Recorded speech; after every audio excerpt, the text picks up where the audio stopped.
हर हर महादेव, जय भोलेनाथ। भगवान विष्णु का मूल मंत्र ओम नमो भगवते वासुदेवाय, ऐसा बोलकर हम सभी आज की कथा का श्रवण करते हैं। दोस्तों, वरुथिनी एकादशी अपने आप में वरों को देने वाली है, संपूर्ण फलों को देने वाली है। व्यक्ति को किसी भी पूजा पाठ उपाय से लाभ नहीं हो रहा है तो उसे वरुथिनी एकादशी का पुण्य फल पाना है, क्योंकि ये एकादशी आती ही है वैशाख मास में वरों को देने के लिए। तो कैसे और किस प्रकार पूजा करना है, चैनल पर वीडियो अपलोड हो चुकी है। उपाय जो आपकी संतान और बच्चों की तरक्की कराएगी, पढ़ाई लिखाई में उन्हें बहुत अग्रसर करेगी, इसका उपाय और वीडियो चैनल पे अपलोड हो चुकी है। आपने नहीं देखा तो वो देख लीजिए, आज भर का समय है, ज़रूर कर लीजिएगा। अब चलिए दोस्तों, कथा प्रारंभ करते हैं। परंतु श्री गणेश जी का ध्यान किए बिना कोई कथा पूजा पूर्ण नहीं होती। तो ओम श्री गणेशाय नमः आप सभी बोले, मन में भगवान विष्णु का ध्यान करें। चलिए आज की कथा प्रारंभ करते हैं। धर्मराज युधिष्ठिर बोले, हे भगवान, वैशाख मास के कृष्ण पक्ष की एकादशी का क्या नाम है, उसकी विधि क्या है तथा उसे करने से क्या फल प्राप्त होता है, तथा विस्तार पूर्वक मुझसे कहिए, मैं आपको नमस्कार करता हूँ। श्री कृष्ण कहने लगे, हे राजराजेश्वर, इस एकादशी का नाम वरुथिनी एकादशी है। यह सौभाग्य देने वाली, सब पापों को नष्ट करने वाली तथा अंत में मोक्ष देने वाली है। इस व्रत को यदि कोई अभागिन स्त्री करे तो उसको सौभाग्य मिल जाता है। इसी वरुथिनी एकादशी के प्रभाव से राजा मांधाता स्वर्ग प्राप्त हुआ था। वरुथिनी एकादशी का फल 10,000 वर्ष तक तपस्या करने के बराबर होता है। कुरुक्षेत्र में सूर्य ग्रहण के समय एक मन स्वर्ण दान करने से जो फल प्राप्त होता है, वही फल वरुथिनी एकादशी के व्रत को करने से होता है। वरुथिनी एकादशी के व्रत को मनुष्य इस लोक में सुखी पूर्वक कर लेता है तो परलोक में भी उसे सुख और विभिन्न तरह के साधनों की प्राप्ति होती है। शास्त्रों में कहा गया है कि हाथी का दान घोड़े के दान से श्रेष्ठ है। हाथी के दान से भूमि दान, भूमि के दान से तिलों का दान, तिलों के दान से स्वर्ण का दान तथा स्वर्ण के दान से अन्न का दान श्रेष्ठ है। अन्नदान के बराबर कोई दान नहीं होता। अन्नदान से देवता, पितर और मनुष्य तीनों तृप्त हो जाते हैं। शास्त्रों में इसको कन्यादान के बराबर माना जाता है। वरुथिनी एकादशी के व्रत से अन्नदाता तथा कन्यादान दोनों के बराबर का फल प्राप्त होता है। जो मनुष्य लोभ के वश होकर कन्या का धन लेते हैं, वे प्रलय काल तक नरक में जाते हैं तथा उनको अगले जन्म में विलाप का जन्म लेना पड़ता है। जो मनुष्य प्रेम एवं धन सहित कन्या का दान करते हैं, उनके पुण्य को चित्रगुप्त भी लिखने में असमर्थ हैं। उनको कन्यादान का फल अवश्य मिलता है। वरुथिनी एकादशी का व्रत करने वाले को दसवीं तिथि में कांसे के बर्तन में भोजन करना, मांस मदिरा का सेवन करना, मसूर की दाल खाना, चने की साग खाना, कोदो का साग खाना, शहद का भक्षण करना, दूसरे के अन्न को खाना, दूसरी बार खाना खाना, स्त्री प्रसंग करना, ये सब नहीं करना चाहिए।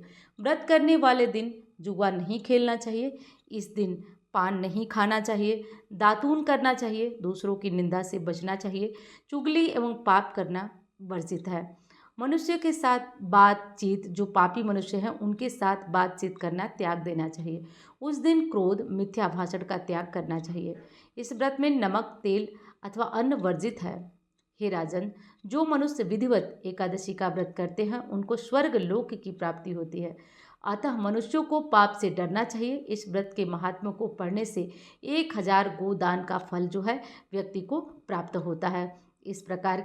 इस प्रकार से भगवान ने वरुथिनी एकादशी का यह पुण्य फल मनुष्य को बताया, जिससे कि मनुष्य हर समय अपने कष्टों से परेशान रहें, पीड़ित रहें।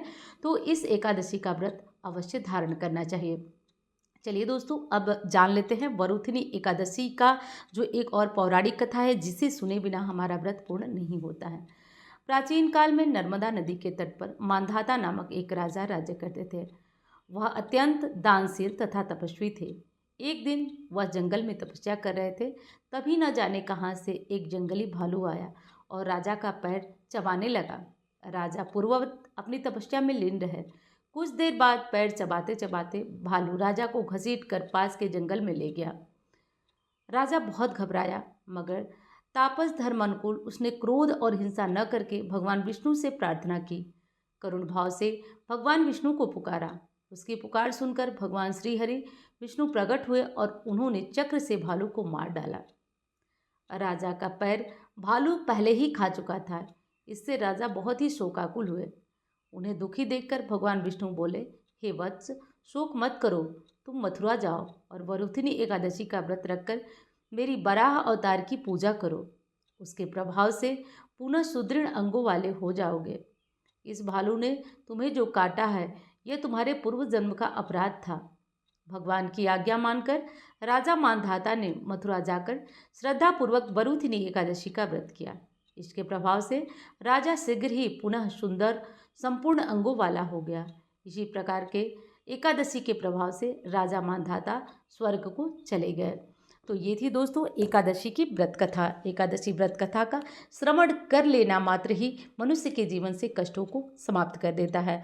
मैं एक चीज़ आपको बता देती हूँ, एकादशी या कोई भी कथा श्रवण करने के पीछे एक बहुत बड़ा उद्देश्य होता है कि हम किसी चीज़ के बारे में उसके महत्व को समझ सकें, और कथाओं से बेहतर महत्व समझाने का अन्य कोई माध्यम नहीं है। उम्मीद करती हूँ कथा और वीडियो दोनों आपको पसंद आई होगी। कथा पसंद आई है, वीडियो पसंद आई है तो लाइक करना मत भूल जाइएगा, चैनल को सब्सक्राइब भी कर लीजिएगा। और हाँ, आज की वीडियो बेहद महत्वपूर्ण है, एकादशी की चैनल पे अपलोड हो चुकी है, तो आपने वो नहीं देखा तो देख लीजिएगा। अमावस्या की वीडियो भी चैनल पे अपलोड हो चुकी है।